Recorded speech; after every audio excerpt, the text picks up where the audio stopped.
विचारातून विचारांच्या क्रांतीची ओळख घडवणारा स्वरमय सावरकर.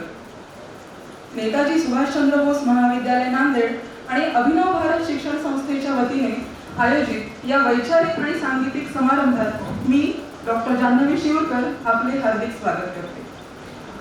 या वर्षीपासून 2025-26 या वर्षीपासून आमचं महाविद्यालय आणि अभिनव भारत शिक्षण संस्था नांदेड यांनी एक अध्यासन केंद्र स्वातंत्र्यवीर विनायक दामोदर सावरकर अध्यासन केंद्र याच्या मार्फत काही कार्यक्रम त्यांचा जन्मोत्सव साजरा करण्याची एक प्रथा सुरू केलेली आहे. त्या निमित्ताने आज सकाळीच एक अभिवाचन स्पर्धा, काव्य अभिवाचन जे आहे त्याची एक स्पर्धा आज या ठिकाणी पार पडली आणि ह्या स्पर्धेच्या नंतर आजच्या ह्या द्वितीय सत्रामध्ये आता ह्या कार्यक्रमाला आपण सुरुवात करत आहोत. नेताजी सुभाषचंद्र बोस महाविद्यालयातनं आज मी आपल्या सर्वांचं स्वागत करते. साहित्य उपासक, क्रांतिकारक, विचारवंत, ओजस्वी कवी, स्वातंत्र्यवीर विनायक दामोदर सावरकर. माजी पंतप्रधान अटल बिहारी वाजपेयी यांच्या भाषेत जर सांगायचं झालं तर सावरकर म्हणजे तेज, सावरकर म्हणजे तलवार, सावरकर म्हणजे त्याग, सावरकर म्हणजे तप, सावरकर म्हणजे तारुण्य, सावरकर म्हणजे तळमळ, सावरकर म्हणजे तर्क आणि सावरकर म्हणजे तिखट. स्वातंत्र्यवीर विनायक दामोदर सावरकर लिखित अनादि मी अनंत मी आपल्या महाविद्यालयाचे प्राचार्य डॉक्टर M.Y. कुलकर्णी सर यांना आणि त्यानंतर स्वातंत्र्यवीर विनायक दामोदर सावरकर अध्यासन केंद्राचे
संस्थेचे कोषाध्यक्ष माननीय कालासाहेब, तसेच प्राचार्य डॉक्टर M.Y. कुलकर्णी सर, उपप्राचार्य द्वयो डॉक्टर कल्पना कदम मॅडम आणि डॉक्टर अर्चना भवानकर मॅडम यांच्या मी ऋणातच राहू इच्छिते.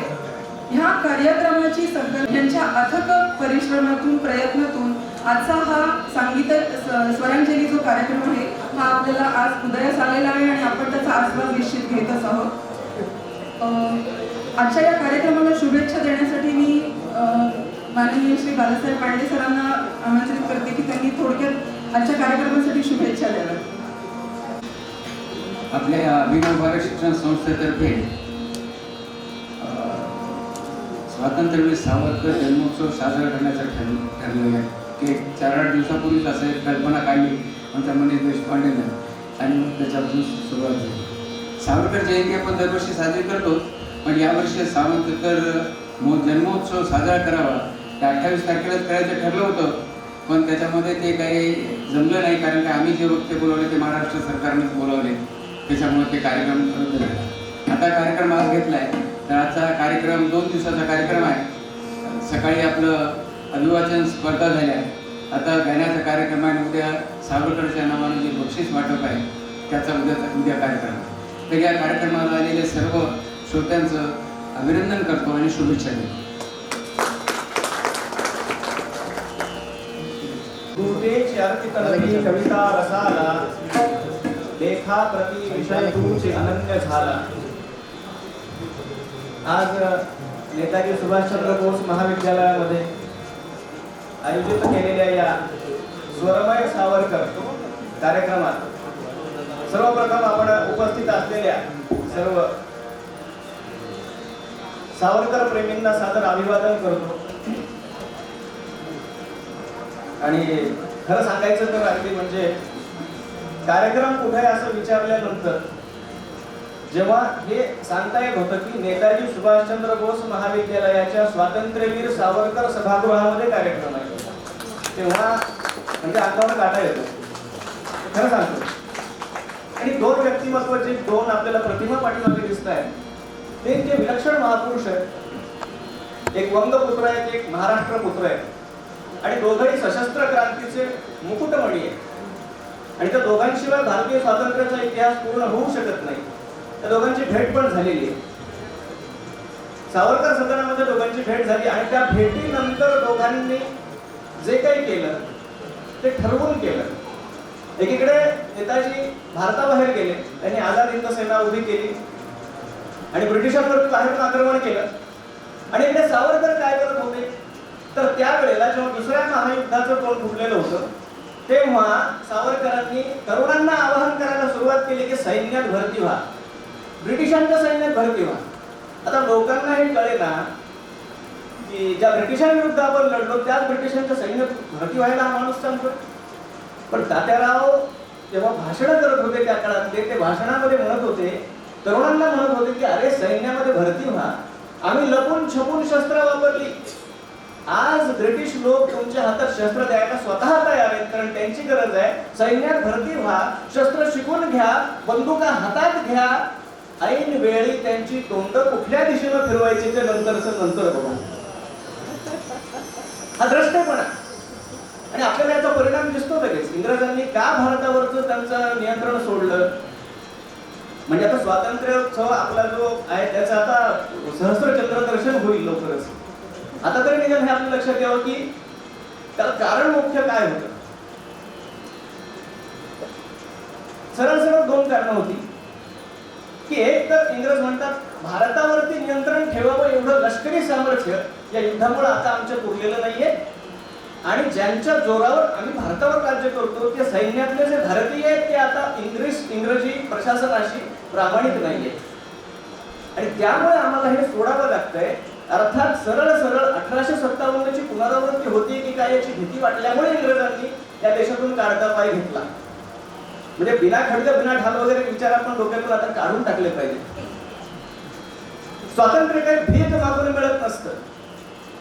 मागणाऱ्याच्या मनगटामध्ये ते हिसकावून घेण्याची धमक आहे हे देणाऱ्याच्या लक्षात आल्याशिवाय तो स्वातंत्र्य देत नसतो.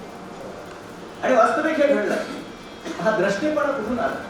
स्वातंत्र्यवीर सावरकरांचं दैवत आहे छत्रपती शिवाजी महाराज, आणि अक्षरशः दैवत म्हणजे ज्यांनी व्यक्तिपूजा त्या अर्थी कधी मानले नाही. सावरकर अतिशय तार्किक वैज्ञानिक अशा प्रकारचे, पण त्यांनी सुद्धा फर्ग्युसन महाविद्यालयामध्ये आरती कुणावर लिहिली असली तर छत्रपती शिवाजी महाराजांच्या वरती लिहिली. आणि कुठल्या पातळीपर्यंत ते त्या आरतीमध्ये म्हणतात की त्रस्त आम्ही दीन आम्ही शरण तुला आलो, परवशतेच्या पाशे मरणोन्मुख झालो, साधू परित्राणाया दुष्कृती नाशाया भगवन भगवद्गीता सार्थ कराया. ही प्रेरणा महाराजांच्याकडून आहे. कोमाजी नाईक असतील, वासुदेव बळवंत फडके असतील, त्यानंतर सावरकर असतील, सुभाषबाबू असतील, सर्वांना प्रेरणा जी मिळाली ती छत्रपती शिवरायांच्याकडून मिळाली. त्यामुळे आपल्या आजच्या या कार्यक्रमाचं मंगलाचरण मला वाटतं त्या आरती व्यतिरिक्त दुसरं कुठलं असू शकत नाही. आपण जय देव जय देव जय जय शिवराया, जय जय शिवराया, या अनन्य शरणाया ताराया. जय देव जय देव जय जय शिवराया, जय जय शिवराया, या अनन्य शरणाया ताराया. जय देव जय देव जय जय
भाविकभक्षे दशमुखमरदुञ्जी श्री रघुवर संरक्षे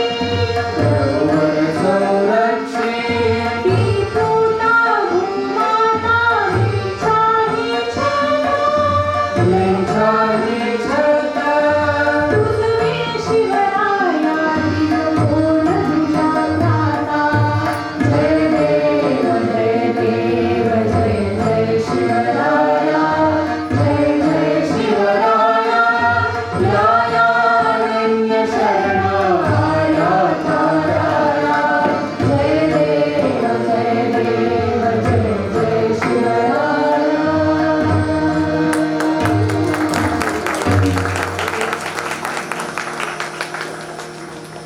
छत्रपती शिवरायांची प्रेरणा घेऊन स्वातंत्र्य लढ्याला सुरुवात. सावरकरांच्या जन्मापूर्वीचा जरा कालखंड आपण जर पाहिला तर 57चं स्वातंत्र्य समर, ते स्वातंत्र्य समर होतंय सांगणारे पण सावरकर. नाहीतर त्याला ब्रिटिनी एक बंड होतं अशा स्वरूपामध्ये इंग्रजांनी त्याला आज म्हणतो आपण आजच्या भाषेत ट्रेंड सेट केला होता. आपल्या मराठी भाषेत सांगायचं तर असं म्हणजे एक ट्रेंड सेट केला होता. एक म्युटिनी आहे, ते एक बंड आहे. पण सावरकरांचं कार्य मग काय नेमकं कार्य आहे तर त्यांच्या गुहेत जाऊन, चतुरच्या गुहेत जाऊन, लंडनमध्ये जाऊन त्यांचे सगळे संदर्भ अभ्यासून त्यांनी हे सिद्ध केलं की हे बंड नाहीये नुसतं, हे स्वातंत्र्य समर आहे. आणि जगातलं पहिलं एकमेव पुस्तक जे प्रकाशनापूर्वीच ज्याच्यावर बंदी आली 1857चं स्वातंत्र्य समर. अगदी उत्तम त्याचा प्रचार झालेला होता. काही कारणास्तव, काही नियोजनाच्या अभावामुळे अयशस्वी झालं आणि त्यानंतर ज्या पद्धतीनं दमन केलं इंग्रजांनी त्या युद्धात हे समोर येत नाही खरं तर. म्हणजे अगदी एकच गोष्ट सांगायची तर कित्येक ठिकाणी झाडांना जशी फळं लागावी तशी प्रेतं लटकलेली होती. एवढ्या लोकांना फासावर चढवलेलं होतं. कित्येकांना तोफांच्या तोंडी दिलेलं होतं. पण यातूनही प्रेरणा छत्रपती शिवरायांचीच पुन्हा ती प्रेरणा घेऊन वासुदेव बळवंत फडकेंनी उठाव केला आणि युद्ध करायचं ठरवलं. अर्थात जो आपल्या देशाला पूर्वीपासून रोग लागलेला आहे त्या फितुरीमुळे ते पण पकडल्या गेले. पण त्यानंतरही ती ज्वाळा दिसता कामा नये. चाफेकर बंधू ही मालिका सतत सुरू आहे. आणि मुळात आता असं होतं, पारतंत्र्य ही समस्या नव्हती. समस्या ही होती की आपण परतंत्र आहोत याची जाणीवच उरलेली नव्हती. सावरकरांची एक कविता आहे, वृषोक्ती असं तिचं नाव आहे. त्यामध्ये ते बैलाचं रूपक करतात.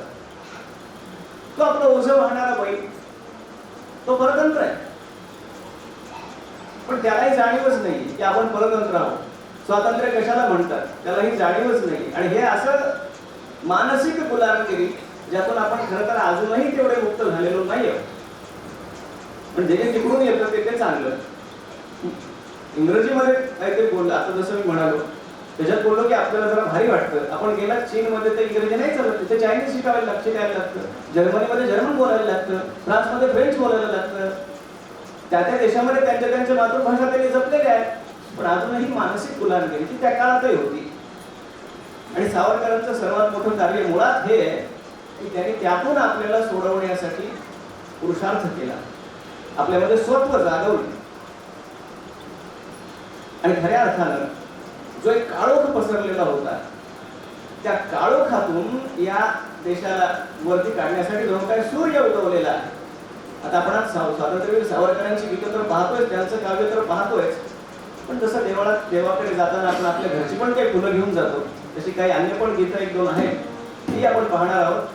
काळोख रंध्रात परवशता माती प्रगटलाच तरी हे सूर्य भरत भू ललाटी. कौस्तुभ आठवले यांचे शब्द आहेत आणि संगीत आहे ते मुग्धा वैशंपायन यांचं आहे. ऐकूया.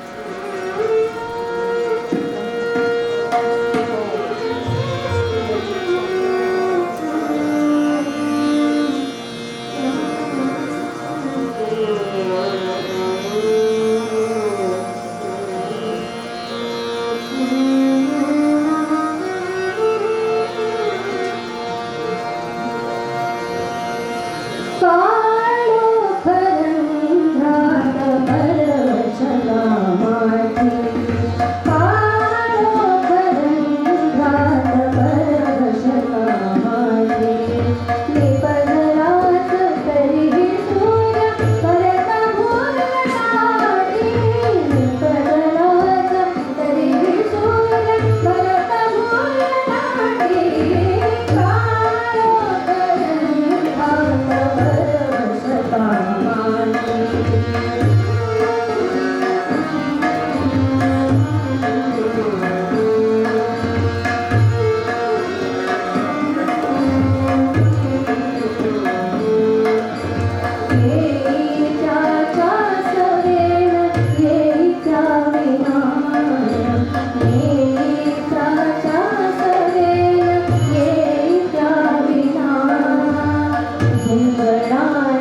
त्या गाण्याच्या पहिल्या कडव्यात जे आपण आता ऐकलं, सर्व समावेशकता कशाला म्हणतात?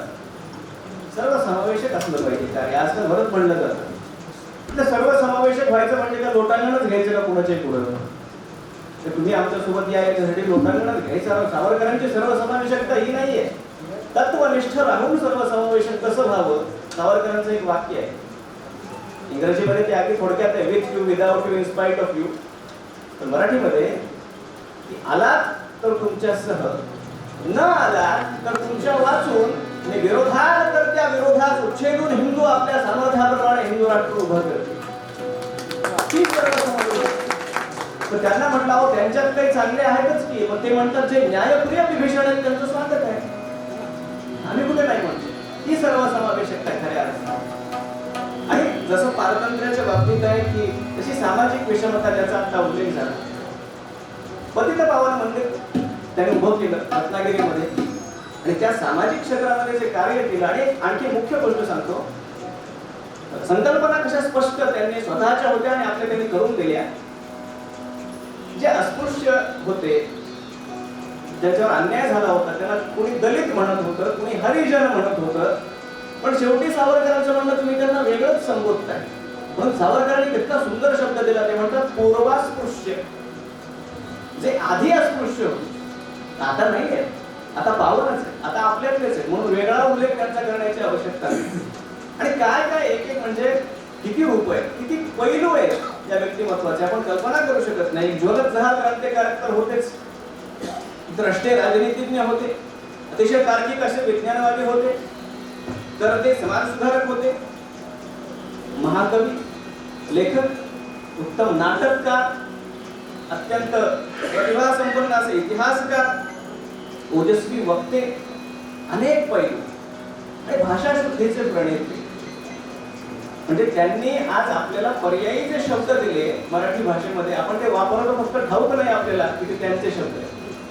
म्हणजे विधिमंडळ, विशेषांक, महापौर, प्राचार्य, प्राध्यापक, मुख्याध्यापक, पर्यवेक्षक, उपस्थिती, चित्रपट, दिग्दर्शक, वेशभूषा, ध्वनिमुद्रण, चलचित्रण, ध्वनिक्षेपक, ध्वनिमुद्रण इत्यादी सगळे असे अनेक शब्द, शेकडो शब्द तात्यारावांनी दिलेले आपण पर्यायी ते वापरतो. नाहीतर तिथे इंग्रजी शब्द रूढ झाले असे.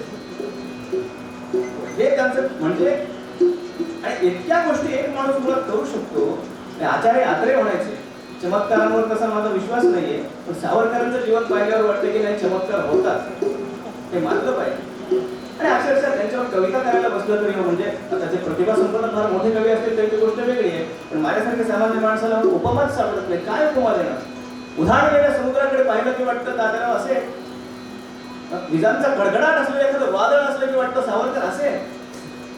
तू खळाळ का समुद्र, तू उधाण का समीर, तू धनंजयाची या जणू धनुवरील तीर, तू प्रदीप्त यज्ञ कुंड, तू प्रदीप्त यज्ञ कुंड आणि आहुतीही तूच, क्रांतिकारकांची या चितेतली अतृप्त आज. तू हला हला पिऊन रिचविले शिवापरी, तू हला हला पिऊन पचविले शिवापरी, तू अगस्ती संकटार्थी रिचविले कितीतरी, तू कठोर वज्रसा, तू कठोर वज्रसा, तुला हुनी मृदू नितांत, देखणी त्वदीय शल्य आणि होय पान भिंत, काय अर्घ्य भास्करा समर्पुणी समर्पिणार, तेज हे तुझेच जे तुला आम्हास दाविणार, बुद्धियोग योगिया तुझा प्रकाश दे मतीत, गाऊ दे तमातही तुझ्या परी प्रकाश गीत, आमुच्या करांजलीत एवढेच दान दे, तुझ्या परी विनायका सदैव राष्ट्रभान दे, तुझ्या परी विनायका सदैव राष्ट्रभान दे. धगणारा यज्ञकुंड असावं तसं तात्यारावांचं जीवन आहे, जे पुढच्या आपल्याला गीतामध्ये त्याचं वर्णन पाहायला मिळणार आहे.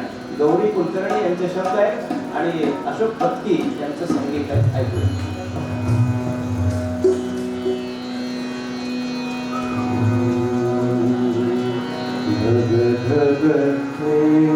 अग्नि कुंड बलशाली भारत होवर,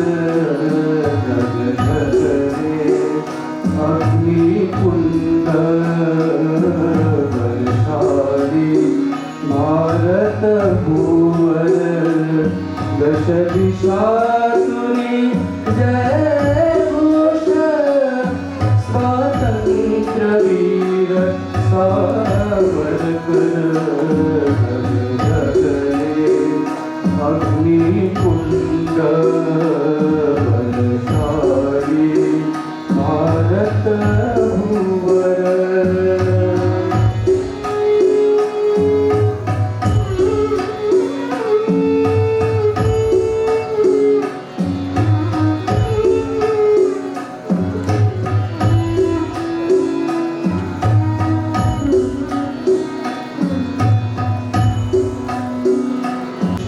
प्रति अविचल निष्ठा बुद्धीला धार अपार तेजस्वी काळीज बाणा सत्तेची कास निरंतर ऋषितुल्य से व्यक्तित्व ऋषितुल्य असे व्यक्तित्व ऋषितुल्य असे व्यक्तित्व दश दिशातुनी जय घोष स्वातंत्र्य वीर सावरकर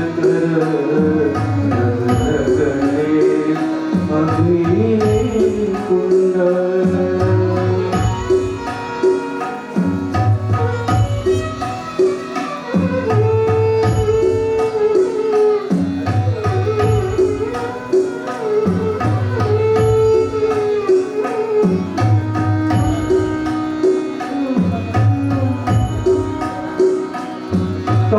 ताराग्रही स्फुरले काव्य अद्भुत झेप प्रतिभेची हृदयात खोलवरनात जे शास्तव समर्पणाची निर्भयता आणि मानवता निर्भयता आणि मानवता जीवनाचा मूलाधार दश दिशातुनी जय घोष स्वातंत्र्य वीर सावरकर जगले अग्निकुंड बलशाली भारत भूवर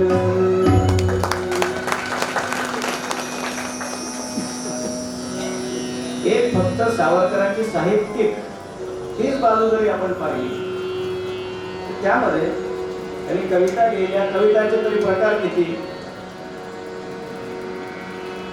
महाकाव्य लिहिलं आरती लिहिली आपण ऐकली स्तोत्र लिहिलं एवढंच नाही बालगीत लिहिलं स्त्री गीत लिहिलं त्यानंतर लावणी लिहिली पोवाडे लिहिले फटका लिहिला एवढंच नाही गझल सुद्धा लिहिली उर्दू मध्ये गझल सुद्धा आहे सावरकरांची ऐकणार होता पण त्या त्यांच्या लेखनामध्ये जर आपण पाहिलं एक माणूस जो इतका उत्तम कवी आहे अप्रतिम साहित्यिक आहे साहजिकपणे त्याला केवळ आपल्याला महाकवी म्हणून ओळखावं जगाने एवढी महत्वाकांक्षा असू शकते त्याने एक कविता लिहिली अंदमानच्या बंदिवासातून त्यांनी एक पत्र पाठवलं गुरुदेव रवींद्रनाथ टागोरांना काव्यमय पत्र त्यांना नोबेल पारितोषिक मिळालं होतं त्याचं अभिनंदन म्हणून रवींद्रनाथास पत्र असं त्यांचं ते पत्र आहे कविता आहे त्यामुळे त्यांनी रूपक असं केलंय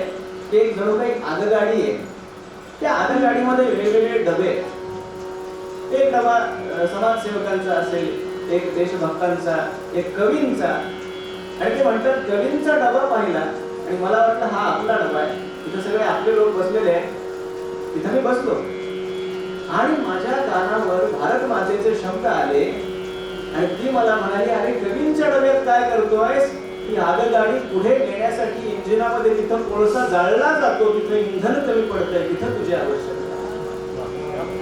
आणि त्यामध्ये ते सावरकर म्हणतात चंदन एकच आहे पण त्याचे उपयोग वेगळ्या प्रकारचे. चंदनाचा कधी उपयोग होतो दारावर तोरण म्हणून आणि कधी ते चंदन उगाळलं सुद्धा जातं. एखादं फूल वाहिलं जातं देवाच्या डोक्यावर, एखादं अर्पण केलं जातं अग्नीच्या आहुतीमध्ये. आणि तात्याराव रवींद्रनाथांना म्हणतात देवाच्या डोक्यावरचं फूल तुम्ही आहात, यज्ञामधलं फूल मी आहे. तोरण म्हणून तो चंदन वापरलं गेलं ते तुम्ही आहात आणि ते उगाळलं जातं भारत मातेला तिलक करण्यासाठी, ते मी आहे. इंधनात जळतं तर मी आहे. आणि जसं मी आता उल्लेख केला की बऱ्याच गोष्टी माहित नाहीत आपल्याला, वर्णन करावं. आता किती कवितांबद्दल अनेक कवितांच्या त्यांच्या ओळी डोळ्यासमोर येतात की जेव्हा अंदमानकडे जात होते, जहाजाच्या डेकवर होते परदेशात विदेशी प्रवासाच्या वेळेला, तेव्हा आकाशाकडे पाहतात आणि खाली समुद्र पाहतात. सुनील नभ हे सुंदर नभ हे नभ हे अकल हा, सुनील सागर सुंदर सागर सागर अकलची हा.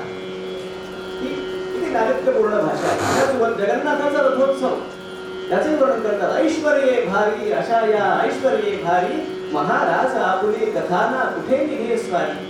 हे लालित्य सुद्धा आहे, या प्रकारचा प्रासादिकता सुद्धा आहे. आणि ओज कसं आहे आपण पहा. वैशाखीचा कुमुदनाथ नभात हासे, यच्चंद्रिका धवल सौध तली विलासे. हे त्यांचंच काव्य आहे. वर्णन करावं तर सावरकरांनी करावं. शृंगार रस आहे, अनेक रस आहेत त्यांच्या काव्यामध्ये, पण मुख्य रस देशभक्तीचा आहे, तो कुठेही सुटलेला नाहीये. आणि अशाच प्रकारे त्यांची जी एक आता उल्लेख केला, उर्दूमध्ये गझल सुद्धा आहे. यही पाओ के महशर में ज़बां मेरी बयां मेरा, मैं बंदा हिंद वालों का हूं ये हिंदुस्तान मेरा. महशर में ते म्हणतात की अगदी या जगाच्या शेवटच्या दिवसापर्यंत माझी वाणी तुम्हाला इथेच याच मातीमध्ये मिळेल.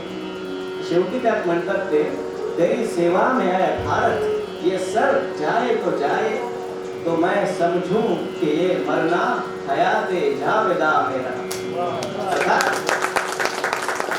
माझं मस्तक जर या मातेच्या सेवेमध्ये अर्पण झालं तर मी समजेन ते मरण नाहीये, अनंत जीवन आहे.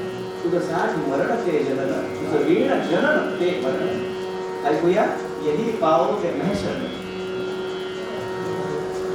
हॅलो, थोडासा आवाज मॉनिटर मधून बघा. हॅलो हॅलो, हां ठीक आहे ठीक आहे.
ये हिंदुस्तान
बद्ध केलेलं आणि गायलेलं हे गाणं ही गझल आपण आता ऐकली.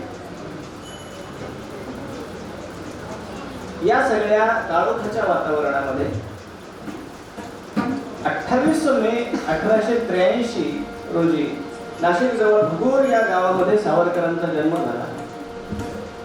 आणि ते जन्मतःच जसं गीतेमध्ये सांगितलं तत्रतम बुद्धी संयोगम लभते पौर्वदेहिकम, पूर्वजन्मीचं जे काही संचित आहे ते सगळं त्याच्यासोबत चालत असतं. तसेच तात्यारावांचे छंद, या छोट्या बाल विनायकाचे छंद वेगळे, त्याच्या सगळ्या स्वाभाविक गोष्टी वेगळ्या. आणि अगदी कुमार अवस्थेमध्ये 14व्या-15व्या वर्षी घरातल्या अष्टभुजा मातेच्या मूर्ती समोर बसून चापेकर रानडेंनी जो यज्ञ पेटवलेला आहे त्या यज्ञामध्ये आहुती अर्पण करून तो यज्ञ जर तसाच धडधडत ठेवणे असेल तर त्याची जबाबदारी मजपुरती माझ्यावरही नाही का, असा प्रश्न स्वतःला विचारून सशस्त्र क्रांतीचा केतू उभारून शत्रूस मारिता मारिता मरे तो झुंजेल ही प्रतिज्ञा त्या बालविनायकाने केली. म्हणजे पहिली गोष्ट जी त्यांनी आपल्याला शिकवली, आपल्याला प्रत्येक वेळेला प्रश्न पडतो मीच का. सावरकरांनी स्वतःला प्रश्न विचारला मीच का नाही. आणि अशा पद्धतीने त्यांनी बालपणी प्रतिज्ञा घेतली.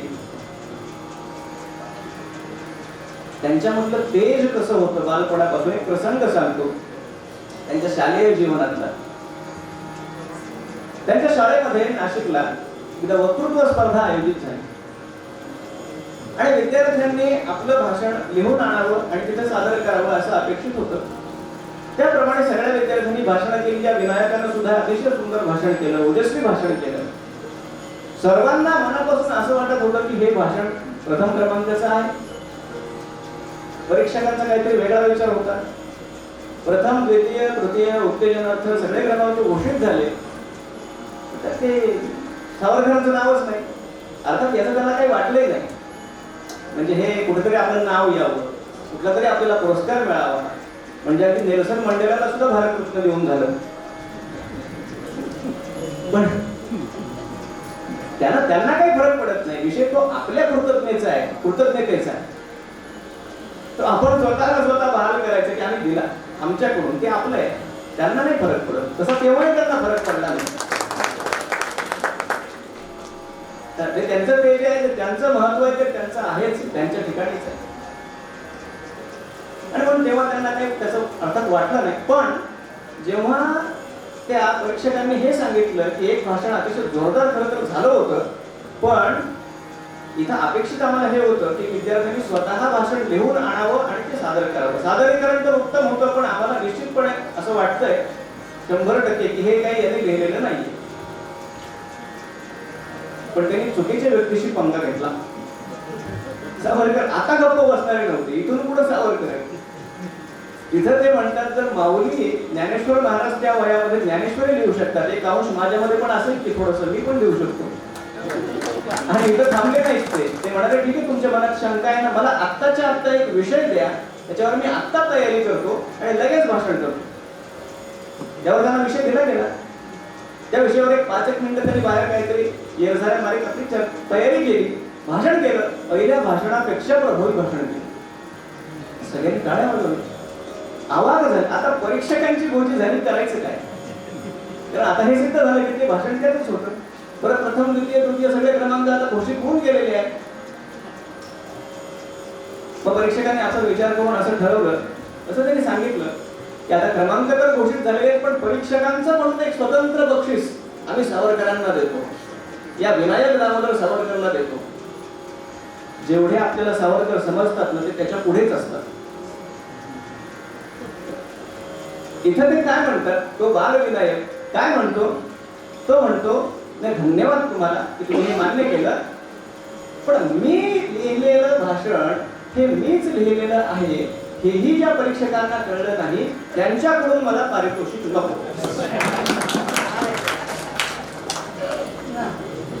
हे सावरकर. आणि अगदी बालपणी मोठमोठे ग्रंथ वाचणं, युद्धाच्या चर्चा करणं, महाभारतामधले भगवान श्रीकृष्णांचे सभापर्वातली भाषणं अगदी तोंडपाठ होती तात्यारावांची. त्याने जसाची काव्य तोंडपाठ ती सगळी सादर करणं, मित्रांना गोळा करणं, त्यांना शिवाजी महाराजांच्या गोष्टी सांगणं, युद्धाचे खेळ करणं, असं सगळं त्यांचं चालू असायचं. आणि मग जसं कौसल्या माता गीत रामायणात गीत येतं, त्या भगवान रामचंद्राचं वर्णन करतात, बाल रामचंद्राचं, की सावळ आलं रामचंद्र माझ्या मांडीवर राहतो, अष्टगंधांचा सुवास निळ्या कमळाना येतो. पण त्या पद्धतीनं त्यांच्या ज्या मातोश्री आहेत राधाबाई, त्या सुद्धा या बालविनायकाचं वर्णन करत असतील. गीत रामायणाच्या चाली घेऊन मी एक असा प्रयत्न केला की त्याच्यावर सावरकर चरित्रावर काही 40 गीतं हे लिहिण्याचा एक प्रयत्न केला. अर्थात सावरकरही खूप मोठे आहेत, गीत रामायण लिहिणारे गरी मात्र खूपच मोठे आहेत. पण हा एक प्रयत्न केला आणि त्यामुळं त्या पद्धतीनं राधाबाई आपल्या सयांना सांगतायत, लाडका ग विनायक सखे भोवती जमवितो, वीर बालका सारखा खेळ युद्धाचे खेळ. लाडका ग विनायक सखे भोवती जमवितो, सखे भोवती जमवितो. लाडका ग विनायक सखे भोवती जमवितो, सखे भोवती जमवितो.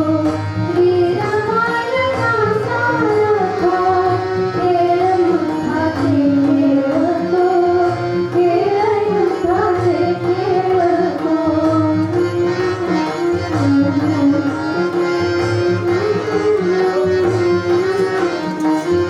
लाडका ग विनायक वाचनात घडून जातो, वाचनात घडून जातो. लाडका ग विनायक वाचनात घडून जातो.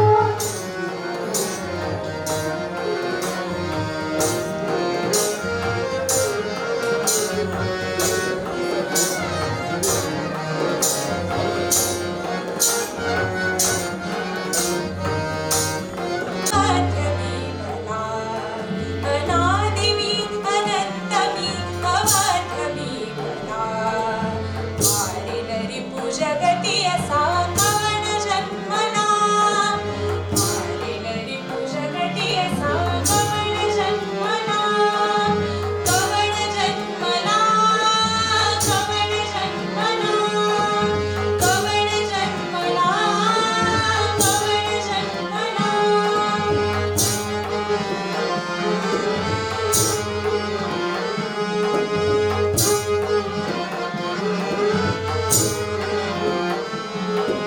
वट्टहास करती जयी धर्मधारिणी, वट्टहास करती जयी धर्मधारिणी. मृत्यूशीच गाठ घालू मी घुसेरणी, मृत्यूशीच गाठ घालू मी घुसेरणी.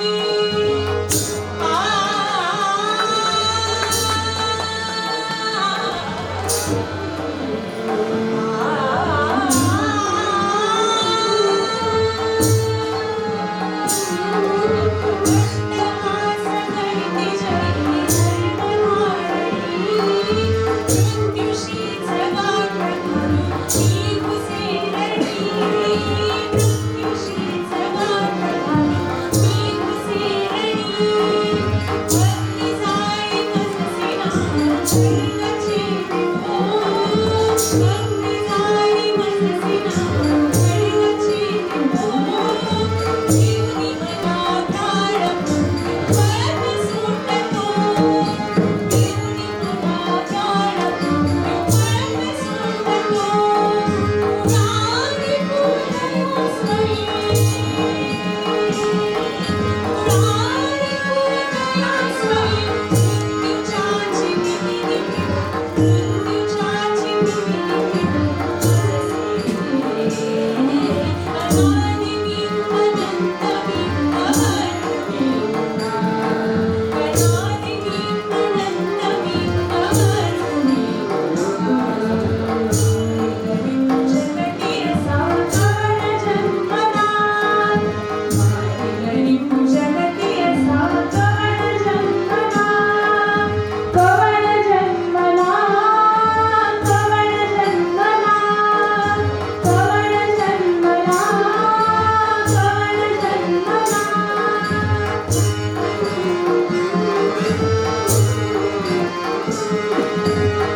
सुनावली गेली. 25 वर्षाची एक जन्मठेपेची शिक्षा असायची, पण तेवढी पुरेशी वाटली नाही म्हणून 2 जन्मठेपांची शिक्षा सुनावली. 50 वर्ष काळ्या पाण्याची शिक्षा. 50 वर्ष ते सुद्धा 2 जन्मठेपा. यावर सावरकर काय म्हणतात, पण कळत नाही माणूस कुठल्या मातीचा बनलेला आहे. सावरकर म्हणतात 2 जन्मठेपा. हा, वास्तविक तुमच्या धर्मामध्ये काय पुनर्जन्म मानलेला नाही, पण या निमित्ताने तुम्ही आमचं पुनर्जन्माचं तत्वज्ञान मान्य केलं. आणि पुढे म्हणाले, तुम्ही लाख मला 50 वर्षाची शिक्षा द्या, तुमचं राज्य इतके दिवस राहणार हे तुम्हाला माहिती आहे का? विचार करा. 1910 ला घडलेली गोष्ट आहे. सुटकेचं वर्ष 1960 आहे. तिथं निर्धाराने जो माणूस असं म्हणू शकतो, अंदमानला नेलं गेलं, तिथं सुद्धा अंदमानमध्ये प्रवेश करत असताना त्यांच्या मनातले काय विचार आहेत. मी आवाहन करतो आपल्याला, सावरकरांचं इतर कुठलं साहित्य निश्चित वाचावं, सगळंच वाचावं, पण आधी माझी जन्मठेप वाचावी. त्याशिवाय स्वातंत्र्याचं महत्वच कळत नाही. आणि महत्व नाही कळलं की त्याच्याबद्दल आदर राहत नाही, किंमत राहत. अंदमानच्या तेव्हा सेल्युलर जेलमध्ये ते प्रवेश करत होते. आता वास्तविक इथं आपल्याला खपायचं आपलं आयुष्य सगळं इथं घालवायचं, बाहेर यायला भेटणार आहे की नाही हे पण ठाऊक नाही. पण हा माणूस सगळीकडे निरीक्षण करून काय म्हणतोय, विचार काय करतोय, उद्या भविष्यात भारताचं नाविक तळ इथं होऊ शकतं. हे स्थान फार महत्वाचं आहे. आणि तिथं अंदमानमध्ये अर्थात सगळ्या हाल अपेष्टा. अंदमानचं कारागृह म्हणजे काय, तिथलं कारावासातलं जीवन इतरांच्या सारखं नव्हतं. खुर्ची टेबल पण आहे, बेड पण आहे, पंखा पण आहे, सगळंच आहे, कारावास आहे. काही लोकांनी असा पण कारावास भोगलाय. असा कारावास हा नाही. ज्या प्रकारच्या नरक यातना तिथं आहेत आपण कल्पना नाही करू शकत. मागणी बैलाप्रमाणे कोलू ओढणं असेल, काठ्या कुठून हात सोलवटून जाणं असेल, आणि इतर कुठल्या कैद्याशी जर बोलताना सापडलं तर खडी बेडी लागायची. खडी बेडी म्हणजे हँगरला आपण जसा कोट लटकवतो तसा माणसाला हातगडी लावून लटकवलं जायचं 8-8 तास. एकांतवासाची शिक्षा. आणि त्यातल्या स्वातंत्र्यवीर सावरकरांच्या बिल्ल्यावरती डी अक्षर होतं, डेंजरस. या कैद्याकडे विशेष लक्ष होतं. महिनोन महिने कुणाशी भेट होऊ द्यायची नाही. त्या काळोखातच त्यांनी राहिलं पाहिजे. त्या छोट्याशा खोलीमध्येच त्यांचं जग असलं पाहिजे, जेणेकरून एकतर वेळ तरी लागावं, आत्महत्या तरी करावी. पण सावरकर काय करत होते, भिंतीवरती काव्य लिहित होते काट्यानं. तिथला जो जेलर आहे डेव्हिड बॅरी त्याचं नाव, त्याच्या लक्षात आलं की हा जो कैदी आहे तो भिंतीवर काहीतरी लिहितोय, म्हणजे त्याला काहीतरी साधन मिळालंय मनोविनोदनाचं. असं व्हायला नको, त्याला वेळ लागायला पाहिजे. वास्तविक हा काव्य लिहितोय. संतापला तो. त्याने रंगाचा डबा आणला आणि ते सगळं काव्य पुसून टाकलं. आणि कुत्सितपणे त्यांच्याकडे बघून हसायला लागला. सावरकर हाताची घडी घालून बघत होते. सगळं झाल्यावर ते म्हणाले, thank you mister Barry, thank you very much. त्याला कळलं thank you, thanks for what. Savarkar म्हणत नाही काय आहे, त्या भिंतीवरती मी जे काही लिहिलं होतं ते तर सगळं मी पाठ केलं होतं. माझ्यासमोर प्रश्न हा होता की ते नवीन काव्य मी लिहू कुठं. सो थँक्यू व्हेरी मच, तुम्ही मला सगळ्या भिंती पुन्हा स्वच्छ करून दिल्या. अशा प्रकारच्या त्या कारागृहातल्या जीवनामध्ये म्हणजे तिथं 10 मिनिटं सुद्धा आपल्याला थांबणं कठीण आहे. 10 वर्ष सावरकर तिथं राहिले. 1910 ते 1911 ते 21 पर्यंत. आणि त्या कारागृहामध्ये भारतामध्ये काय काय होतं याच्या बातम्या येत होत्या. त्यावरून त्यांच्या एक गोष्ट लक्षात आली, खिलाफत चळवळ सुरू झाली आहे, देश वेगळ्या दिशेनं जातोय. आणि त्या कारागृहाच्या सगळ्या अमृत मंथनातून जे अमृत कुंभ जो बाहेर पडला समुद्र मंथनातून, तो म्हणजे त्यांचं हिंदुत्व. सिंधू सिंधू पर्यंत यस्य भारत भूमिका पितृभू पुण्यभूश्चैव सवय हिंदू स्फूर्ता. सिंधू नदीपासून ते सिंधू सागरापर्यंत हा संपूर्ण देश, हे संपूर्ण राष्ट्र ज्याच्यासाठी पितृभू आहे आणि पुण्यभू आहे तो हिंदू आहे. तात्यारावांच्या शब्दात सांगायचं तर मलयगिरीच्या नंदनवना चंदनवनापासून तो काश्मीरच्या नंदनवनापर्यंत आणि कामरूपातल्या कामाक्षीपासून मदुरैच्या मीनाक्षीपर्यंत हा संबंध हिंदुस्थान हिंदूंचा. हिंदू या शब्दावर आपली श्रद्धा असली पाहिजे. आणि ते हिंदुत्व सावरकरांनी आपल्याला दिलं. पण पुढे जसं की आपल्याला ठाऊक आहे, देश फाळणीच्या दिशेनं गेला. सावरकर आधीपासून सांगत होते, द्रष्टे होते, quit India will end into split India. छोडो भारत पुढे तोडो भारत होईल. आणि फाळणी झाल्यावर या महात्म्याला दुःख सर्वात अधिक त्या गोष्टीचं झालं की ज्या सिंधू नदीच्या काठावर आमच्या पूर्वजांनी निदानची गमनं रचली, ती सिंधू आम्हाला पारखी झाली. आमचा जो स्नानाचा मंत्र आहे तो काय आम्ही आता अर्धवट म्हणायचा, गंगेच यमुनेचैव गोदावरी सरस्वती नर्मदे सिंधू कावेरी जलेस्मिन् सन्निधिं कुरु. आणि ते म्हणतात ती आमची सिंधू. आणि पुढे म्हणतात छे छे, संपूर्ण देश जरी या सिंधूला विसरला तरी आमचा एकदा महाराष्ट्र पुन्हा उठून आमच्या सिंधू नदीला स्वतंत्र केल्यापासून राहणार, हा आशावाद आहे. सिंधू वाचून हिंदू, अर्थ वाचून शब्द, प्राणा वाचून कुडी. त्यांचं भाषण म्हणजे तर साक्षात असं नुसता विजांचा थयथयाट असायचं. ते सिंधू सूक्त त्यांना स्फूर्ती द्यायचं. आणि छत्रपती शिवरायांचं सुद्धा वर्णन करावं तर दादारावांनीच करावं. त्यांनी जे शिवरायांचं स्तोत्र गायलं, जी विशेषणं योजली त्याच्यामध्ये एकेका विशेषणाचाच स्वतंत्र अभ्यास होऊ शकतो. छत्रपती शिवरायांचं वर्णन करावं ते एकतर भूषणाने करावं किंवा सावरकरांनी करावं. महाराजांना सुद्धा ज्या पद्धतीने आज रंगवलं जात आहे तो आपला विषय नाहीये. पण या धर्माचा स्वाभिमान महाराजांच्या ठिकाणी होता तर होता. त्याला तुम्ही काय करणार आम्ही काय करणार. पण त्या सेक्युलर नावाच्या शब्दामध्ये महाराजांना सुद्धा अडकवण्याचे प्रयत्न सुरू आहे. सावध असणं आवश्यक आहे. म्हणून सावरकर शिवरायांचं जे स्तवन करतात, हे हिंदू शक्ती संभूत दीप्त तम तेजा, हे हिंदू तपस्या पूत ईश्वरी योजा, हे हिंदू श्री सौभाग्य भूतीच्या साजा, हे हिंदू नृसिंहा प्रभू शिवाजी राजा. हे हिंदू शक्ती संभूत दीप्त तम तेजा, हे हिंदू शक्ती संभूत दीप्त तम तेजा, हे हिंदू तपस्या पूत ईश्वरी योजा, हे हिंदू श्री सौभाग्य भूतीचा साजा, हे हिंदू नृसिंहा प्रभू शिवाजी राजा, नृसिंहा प्रभू शिवाजी राजा, प्रभू शिवाजी राजा.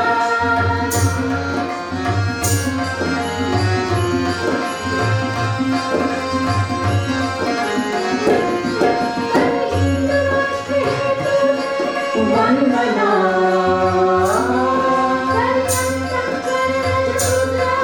अभिनंदना वंदना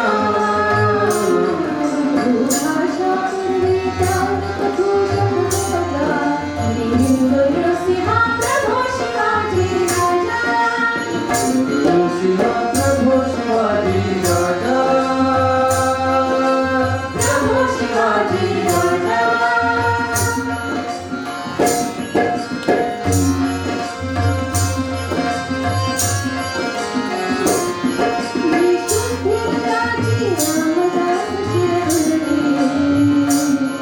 जी बुद्धी पाच शाखांचे शत्रूच्या दुर्गे,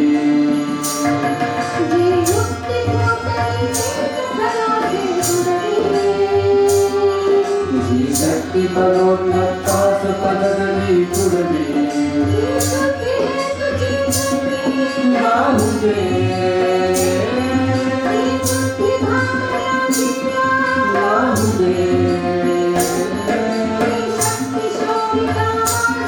वाहुजे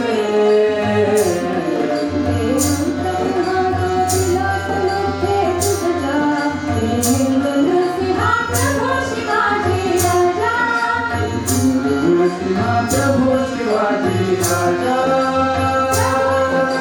प्रभू शिवाजी राजा, नृसिंहा प्रभू शिवाजी राजा, प्रभू शिवाजी राजा.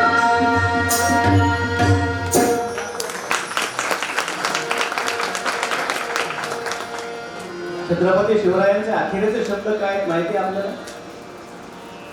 काशीचा विश्वेश्वर सोडवा, आपली तीर्थक्षेत्र सगळी मुक्त करा, चुकूर होऊ नका.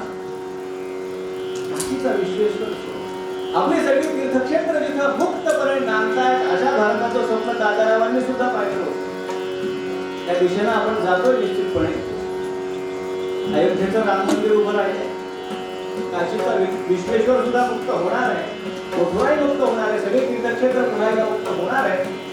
पण सावरकरांचा जो भ्रष्टेपणा आहे त्यांच्या गोमांतक नावाच्या महाकाव्यात शेवटी हे स्वप्न सावरकरांनी पाहिलं की जेव्हा सगळी तीर्थक्षेत्र मुक्त असतील, पुन्हा कुणाला मी ही वार्ता सांगेन, पुन्हा 7 शतकांनी पायी मिरवित सोन्याचा तोडा, पी सिंधूचे पाणी पुनरपी हिंदू सैनिकाचा घोडा. हे तीर्थांनो, हे क्षेत्रांनो, अखिल भारत भूमीतल्या हरिद्वार कैलास काशिके पुरी द्वारके या साऱ्या सागर संगत भागीरथी ये कावेरीच्या ऊट जला, त्रिवेणी यमुने शतद्रु गोदे कृष्णे या तुम्ही सकला. ऐका ऐका रोम हर्षणा वार्ता विजयाच्या आल्या, उभ्या 7 शतकांचा उगवित सूड जिंकले जे त्याला. हिंदू वीरांच्या की श्रीशे असे यशस्वी हट केला, हिंदू वीरांच्या की श्रीशे असे यशस्वी हट केला. आज हिंदवी जरीपटका की पुन्हा पोचला अटकेला, आज हिंदवी जरीपटका की पुन्हा पोचला अटकेला.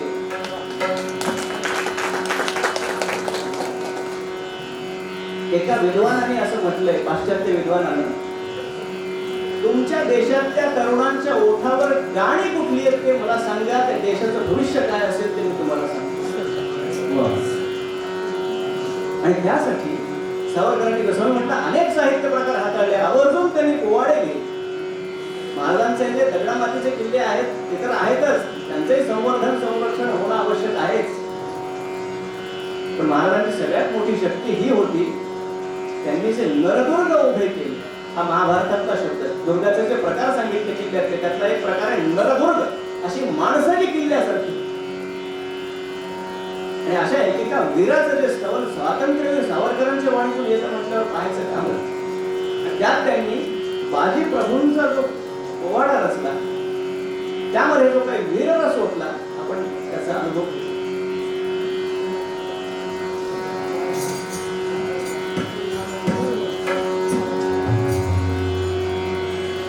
युद्ध प्रसंगाचं वर्णन.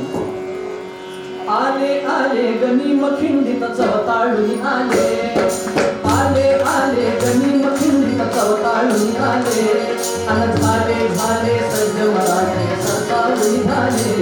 आले जी आले जी आले दीन दीन रण शब्द हर हर महादेव भिडला, अहो दीन दीन रण शब्द हर हर महादेव भिडला, अन भिडला ओठी दंत मस्तकी खड्ग बक्षी भाला.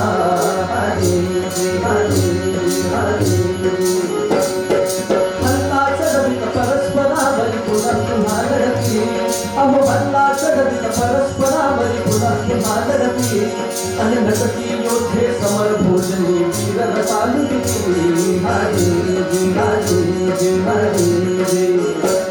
कसरला मराठी भाला बाजितो आला कोलुनी धरला, रणरंग पुन्हा हे साचा, रणरंग पुन्हा हे साचा. गरजती मराठी विभुसा, गरजती मराठी विभुसा, ह्या सूड मेष मत्तांचा, उग बाबा सूड देशाचा, आणि सूड स्वातंत्र्याचा. भो सका कट्यारी बरच्या, करमाळा रिपुच्या आतड्याच्या, लावा उठ्या त्यांच्या रक्ताच्या, त्यांचा मस्तक चेंडू साचा. अरे समररंगणी चेंडू परीचा डाव भराला, समररंगणी चेंडू परीचा डाव भराला, आणि चला घालू स्वातंत्र्य संगणी चेंडू परी झाला.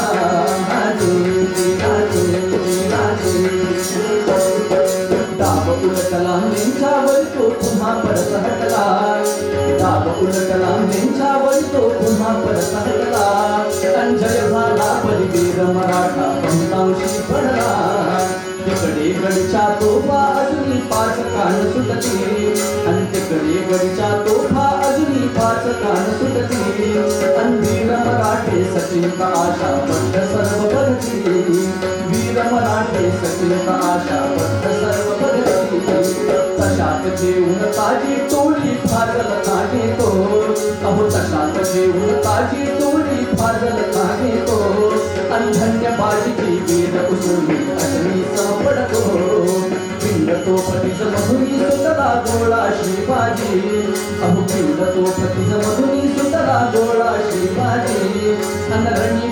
तडपतो वीरश्रीचा रणनवला बाजी रणी तडपतो वीरश्रीचा रणनवला बाजी तो गोळी सुसू आली तो गोळी सुसू आली अहो त्या काळी मरविती घुसली श्रीबाजी विव्हळ पडला श्रीबाजी विव्हळ पडला मागुती काहीसा उठला मागुती काहीसा उठला बेहोश वीर परिबदला बेहोश वीर परिबदला तोफे आधी नमरे बाजी सांगा मृत्यूला अहो तोफे आधी नमरे बाजी सांगा मृत्यूला अंचला घाल स्वातंत्र्य संग्रामी विपुपदी झाला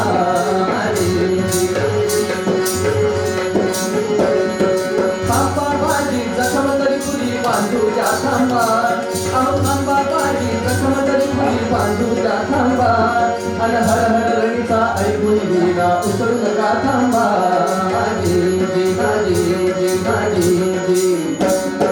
जखम कुठे रे असे फक्त मी तुषाक्रांत थोडा अरे जखम कुठे रे असे फक्त मी तुषाक्रांत थोडा अन्न रिपू रक्ता ते पितो खटखटा सोडा मज सोडा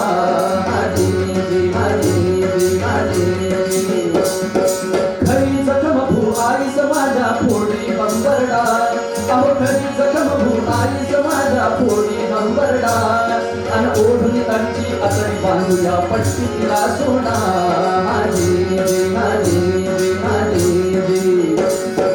भले मराठे लढा तसेची आलो मी सोडा अहो भले मराठे लढा तसेची आलो मी सोडा अन प्रखर आपुरी भूत शमविना विपुनरवी होणा होईल तोफ शिवबाची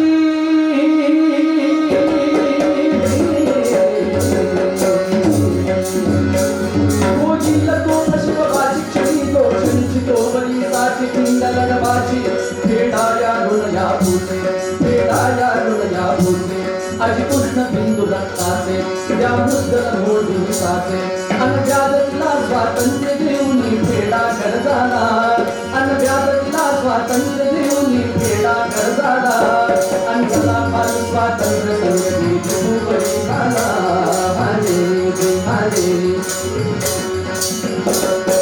काय वाजले बाजी राजा पालन कधी झाला अन काय वाजले बाजी राजा पालन कधी झाला अन शिला कोसळे प्राण सरसळे पक्षी ओरडला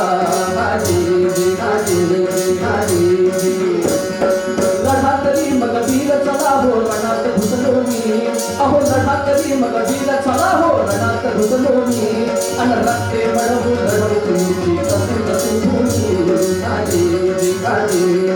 शपथ तुम्हाला वृक्ष पक्षी जलशिला तेजवारे अन शपथ तुम्हाला वृक्ष पक्षी जलशिला तेजवारे अन भरता आम्ही तोफे पूर्वी लढा तुम्ही सारे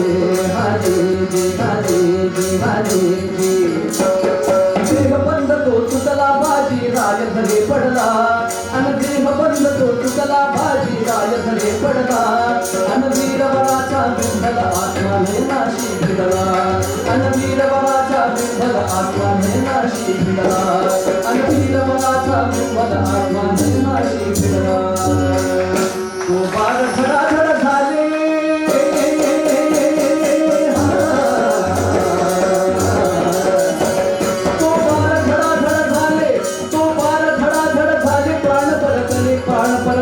हास्यमुख केले हा पहिला वार शिवाचा हा दुसरा स्वातंत्र्याचा हा तिसरा भवानीचा हा चौथा महादेवाचा वार पाचवा धडाडला हर भोला जयकाला अहो वार पाचवा धडाडला हर भोला जयकाला आणि सदा काल स्वातंत्र्य संग्रामी विपुबली झाला सदा काल स्वातंत्र्य संग्रामी विपुबली झाला सदा काल स्वातंत्र्य संग्रामी विपुबली झाला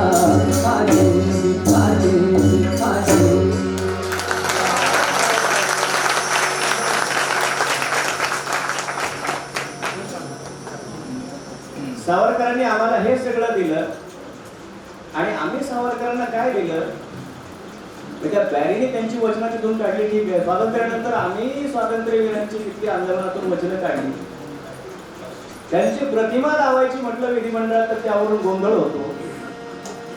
प्रत्येक वेळेला हेटाळणी. आणि आपल्याला ठाऊक असलं पाहिजे स्वतंत्र भारतात सुद्धा म्हणजे पारतंत्र्यात असताना तर स्वातंत्र्यवीर सावरकर अंदमानात 10 वर्ष होते कैदेमध्ये. इथं आल्यावर पुन्हा आणखीन 4 वर्ष होते. त्यानंतरची पुन्हा 8 वर्ष स्थानबद्ध होते. आणि स्वतंत्र भारतात सुद्धा गांधी हत्येच्या खटल्यात 1 वर्ष तुरुंगात होते. आणि हे गेलं त्यांना. जिथं सावरकर राहत होते त्या इंडिया हाऊसच्या वरती ब्रिटिशांनी पाटी लावली आहे. The great Indian philosopher and Patriot mister Vinayak Damodar Savarkar lived here. हे शत्रू म्हणतोय. त्यांच्या विरुद्ध लढले आणि आम्ही त्यांना कोणती पदवी दिली? माफी वीर. माफी वीर. काय तर त्यांनी माफी मागितली. कशासाठी मागितली?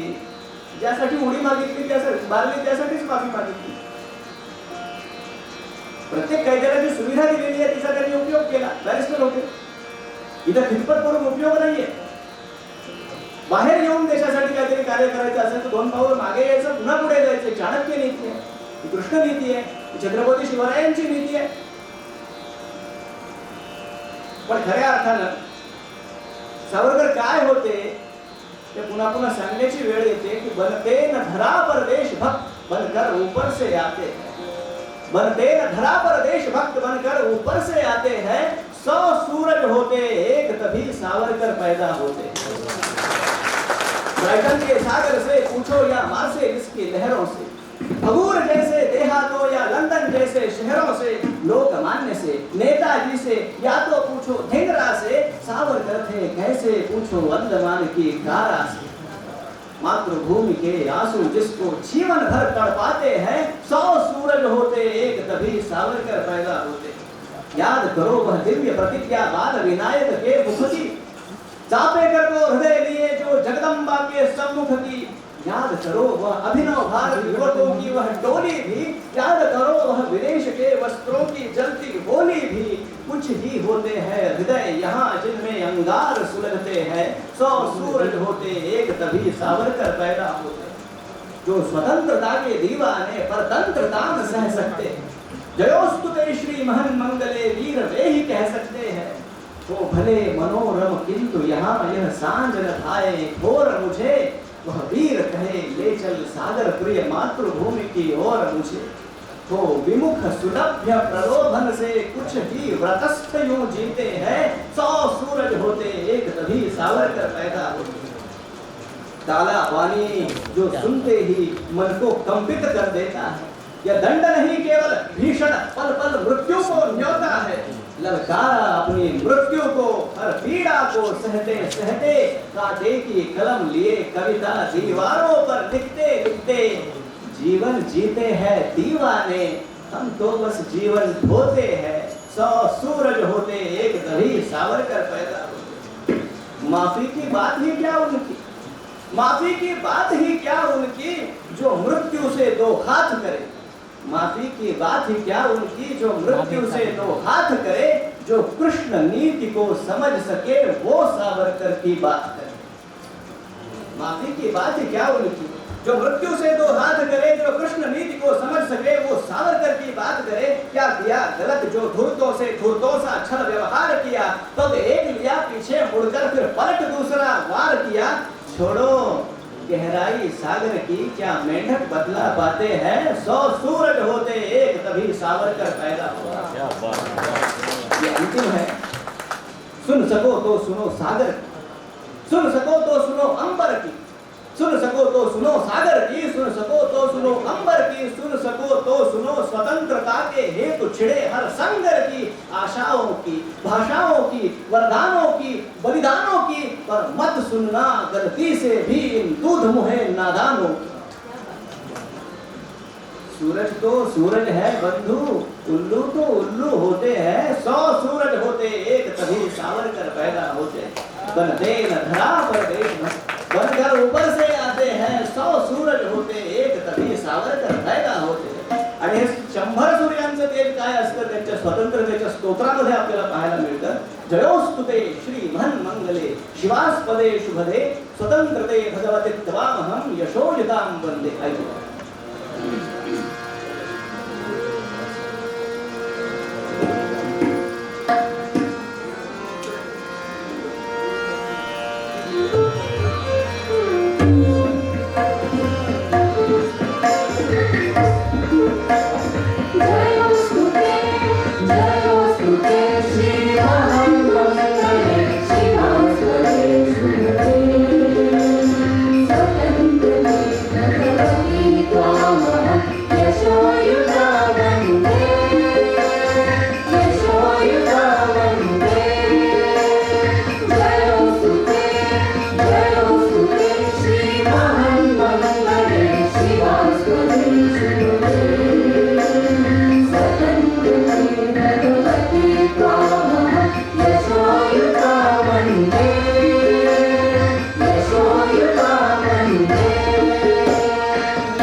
काम होत नाही हे एका नाटकाने होतं असं सावरकर म्हणायचं.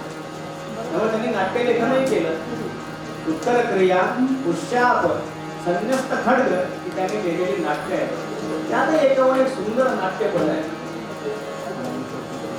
त्यात एक नाट्यपद आहे जे अतिशय प्रसिद्ध आहे, शतजन्म शोधिता.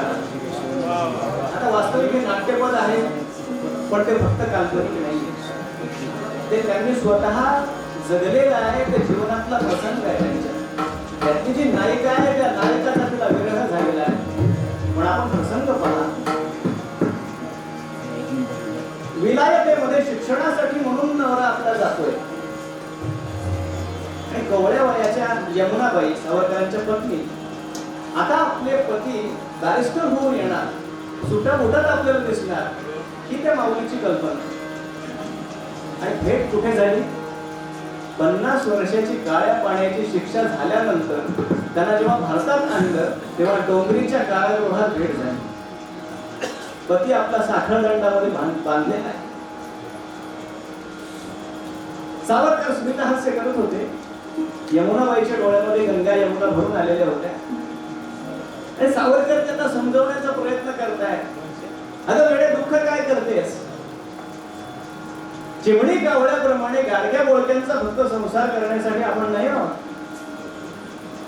आपण आपली गाडी कोणती फोडली मान्य आहे, पण त्यानं कित्येक घरांमध्ये उद्या चूल पेटणार आहे. तर ते जे काही बोलत असतील ते त्या माऊली ऐकत असतील की नाही मला ठाऊक नाही, कारण त्या तर फक्त व्यस्त होत्या मी माझ्या पतीचं रूप आपल्या डोळ्यामध्ये साठवून ठेवावं की पुढच्या जन्मात पुन्हा त्यांना प्राप्त करू शकतो. कारण या जन्मात पुन्हा भेट होईल की नाही ठाऊक नाही आहे. पण विचार करा, 1910 अटकेचं वर्ष आहे, 1960 सुटकेचं वर्ष आहे. कधी दिसणार तुम्ही? शतजन्म शोधिता, शत आरती व्यर्थ झाल्या, शत सूर्य मालिकांच्या दीपावली विझाल्या, तेव्हा पडे प्रियासी क्षण एक आज गाठी, सुख साधना युगांची सिद्धीस अंतिकाची. हा आय जो न जाई मिठी घालो मी उठवली, क्षण तो क्षणात गेला सखी हातचा सुटून. भगवान रामचंद्र जेव्हा वनवासासाठी जाऊ लागले, सीतामाई म्हणते निरोप कसला माझा घेता, जेथे राघव तेथे सीता. पण मला वाटतं सीतामाईपेक्षा भयंकर अवस्था यमुनाबाईंची एका सोबत नाही जाऊ शकत. आणि म्हणून अशा प्रकारचं हे जीवन आहे जे त्यांच्या सगळ्या रचनांमधून अवतरतं. ऐकूया शतजन्म शोधिता.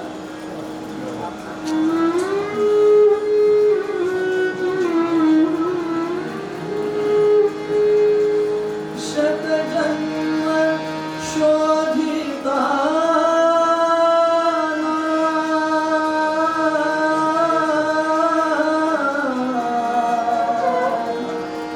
शत आरती व्यर्थ झाल्या,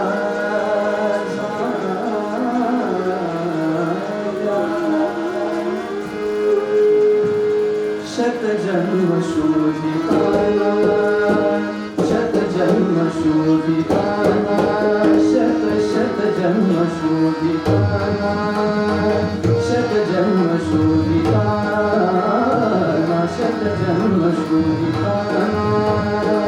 शत आरती व्यर्थ झाल्या, शत आरती व्यर्थ झाल्या, शत आरती व्यर्थ झाल्या, शत सूर्य मालिकांच्या, शत सूर्य मालिकांच्या, शत सूर्य मालिकांच्या. दीपावली विझाल्या, दीपावली विझाल्या, दीपावली विझाल्या. शतजन्म शोधिताना, शतजन्म शोधिताना, शतजन्म शोधिताना.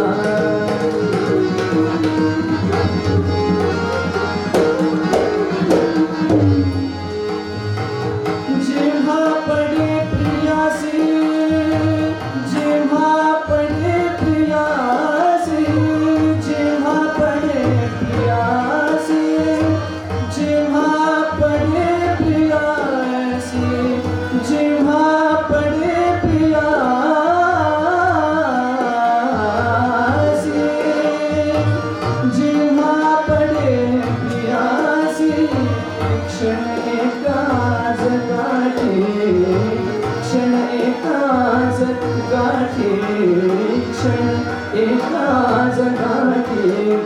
क्षण एकाच गाठी क्षण एकाच गाठी सुख साधना युगाची सुख साधना युगाची सुख साधना युगाची सिद्धी संती गाठी सिद्धी संती गाठी सिद्धी संती गाठी शतजन्म शोधिताना शतजन्म शोधिताना शतजन्म शोधिताना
क्षण तो क्षणात गेला क्षण तो क्षणात गेला क्षण तो क्षणात गेला गेला गेला गेला गेला गेला गेला क्षण तो क्षणात गेला क्षण तो क्षणात गेला क्षण तो क्षणात गेला सखी हातचा सुटोनी सखी हातचा सुटोनी सखी हातचा सुटोनी सखी हातचा सुटोनी शतजन्म शोधिताना शत शत जन्म शोधिताना शत आधी व्यर्थ झाल्या शत आधी व्यर्थ झाल्या शत आधी व्यर्थ झाल्या शत सूर्य मालिकांचा शत सूर्य मालिकांचा दीपावली बिझाल्या दीपावली बिझाल्या शत जन्म शोधिताना शत शत जन्म शोधिताना शत जन्म शोधिताना शोधिताना शोधिताना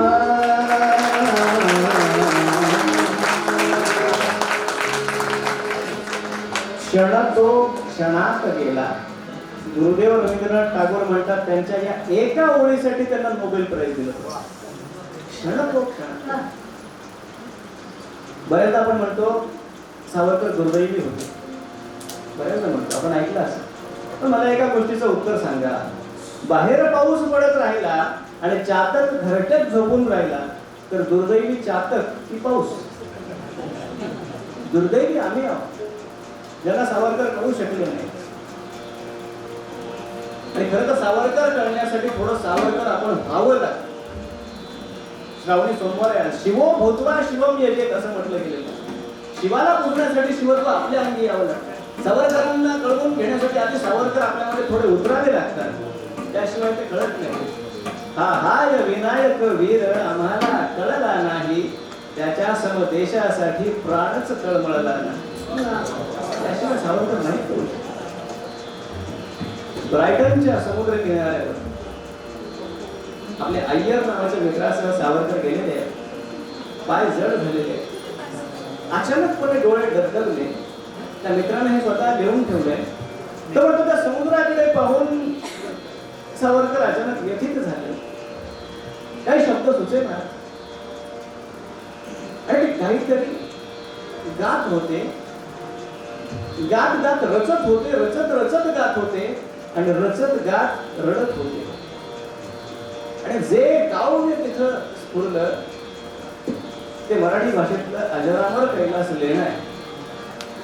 प्रासाद इथे भव्य परी मज भारी आईची झोपडी तिचं वीण नको राज्य मज प्रिय साचा वनवास तिच्या जरी बनी. हे सावरकर, हे सावरकर आपल्या अंतरंगात उतरणं आवश्यक आहे. पण सावरकर फार काळ काही ते दीनवाणी प्रार्थना वगैरे करत बसू शकत नाही. या फेल विषय हससी निर्दया कैसा त्या वचन भंगीसी यायसा पत स्वामित्वा सांप्रतची निरविते भूमिका अंगल भूमी दे मन मातेला अबल म्हणून फसविसी मज विवास नाते नेसी परी आंगल भूमी भय भीता रे अबला न माझी ही माता रे कथित हे अगस्तीस राता रे जो आचमनी एक पळी तुझ त्याला सागरा प्राण घडव. अशा प्रकारचं हे गीत आहे की यानंतर आपण कोणीही काही बोलणे ऐकण्याच्या मनस्थितीत राहणारच नाही. त्यामुळे आज या ठिकाणी तर येऊन स्वातंत्र्यवीर सावरकरांचं हे स्वरमय आणि वाङ्मय पूजन करण्याची संधी आम्हाला जी उपलब्ध झाली त्यासाठी आम्ही संयोजकांचे मनापासून आभार मानतो. आपण सर्व सावरकरांच्या वरती निस्सीम प्रेम करणारे सावरकर प्रेमी इथे उपस्थित झालात, त्यामुळे या कार्यक्रमाला खरं तर रंगत आली. त्यामुळे आपल्या सर्वांचे सुद्धा मनापासून आभार मानतो आणि सावरकरांच्या त्या वृत्तीमध्ये तन्मय होत आपण श्रवण करूया सागरा प्राण कळमळ. Thank you.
समोर अन्न हे पूर्ण ब्रह्म, तसेच हे शब्द ब्रह्म. वैचारिक खाद्य आणि शब्द तृप्ती आणि या पंक्तीला आपण सर्वश्रेष्ठी संगीत, नाट्य, कला, शिक्षण तथा अन्य क्षेत्रातले आपण सर्वजण. क्रांति पदों की स्वरांजलि और यह साहित्य उपासना, राष्ट्रभक्ति के सागर का आज हुआ आगाज. स्वर में सावरकर हा कार्यक्रम आज आपल्या इथे NSB कॉलेजमध्ये संपन्न झाला. आजच्या या यशस्वी कार्यक्रमाबद्दल कृतज्ञता व्यक्त करण्यासाठी मी क्षमा करजगावकर आपल्या समोर उभी आहे. सर्वप्रथम स्वातंत्र्यवीर विनायक दामोदर सावरकर यांना स्वरांजली, आदरांजली वाहते आणि आजन्म आपण सर्व यांच्या ऋणात असू.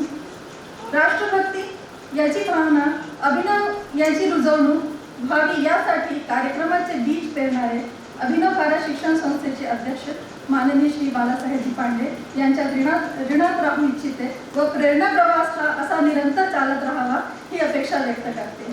सचिवा ॲडव्होकेट सौ वनिता जोशी तसेच कोषाध्यक्ष श्री कैलाशचंद्रजी काला सर यांचे मनस्वी आभार मानते. नेताजी सुभाषचंद्र बोस महाविद्यालयाचे प्राचार्य डॉक्टर M.Y. कुलकर्णी सर आपले आभार मानते. वरिष्ठ महाविद्यालयाच्या उपप्राचार्य डॉक्टर कल्पना कदम व कनिष्ठ महाविद्यालयाच्या उपप्राचार्य डॉक्टर अर्चना भवानकर मॅडम आपले हृदयापासून धन्यवाद व्यक्त करते. स्वरांजली कार्यक्रमाचे समन्वयक आणि आयोजक डॉक्टर मनीष देशपांडे सर आपले हृदयापासून धन्यवाद व्यक्त करते. या संस्थेवर या महाविद्यालयाप्रती स्नेह असणारे सर्व रसिक श्रोतागण आणि समोर असलेले छोटे बालगोपाल आपल्या सर्वांचे मी हृदयापासून धन्यवाद व्यक्त करते.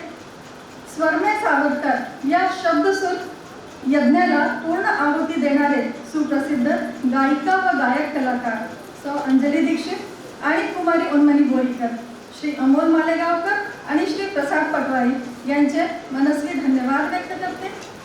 शब्दसुरांना वाद्यांची साथ देणारे नांदेडचे सुप्रसिद्ध संगीतज्ञ व वादक doctor Pramod Deshpande sir, doctor Jagdish Deshmukh sir, Shri Pankaj शिरभातेजी, श्री महेश गुंतेवारजी, तसेच या कार्यक्रमाचे अभ्यासू निवेदक श्री प्रणव पटवारीजी, म्हणजे पुण्याचे चाफेकर बंधूचा प्रताप आपण ऐकला असेल, तसेच पटवारी बंधूचा प्रभाव पण आज आपण बघून घेतो. नेसुप महाविद्यालयाचे सर्व प्राध्यापक वृंद, शिक्षक व शिक्षकेतर कर्मचारी आणि उपस्थित विद्यार्थीगण सर्वांचे धन्यवाद आहे. ध्वनी संयोजन, प्रकाश संयोजन आणि व्यासपीठ संयोजन करणारे सर्वांचे मनापासून धन्यवाद. बीज व्यक्तीबद्दल दिलगिरी व्यक्त करते आणि आज जशी आपण सर्वांनी साथ दिली आहे तसंच उद्या संध्याकाळी 5 वाजता कुसुम सभागृह इथे सावरकर यांचं पुन्हा एक आदरांजली वाहण्यासाठी श्री योगेश सोमण यांचं व्याख्यान ठेवलेलं आहे. आपण सर्वांनी अवश्य यावे ही नेसुप परिवारातर्फे विनंती करते आणि आजचा कार्यक्रम इथे संपला असे जाहीर करते.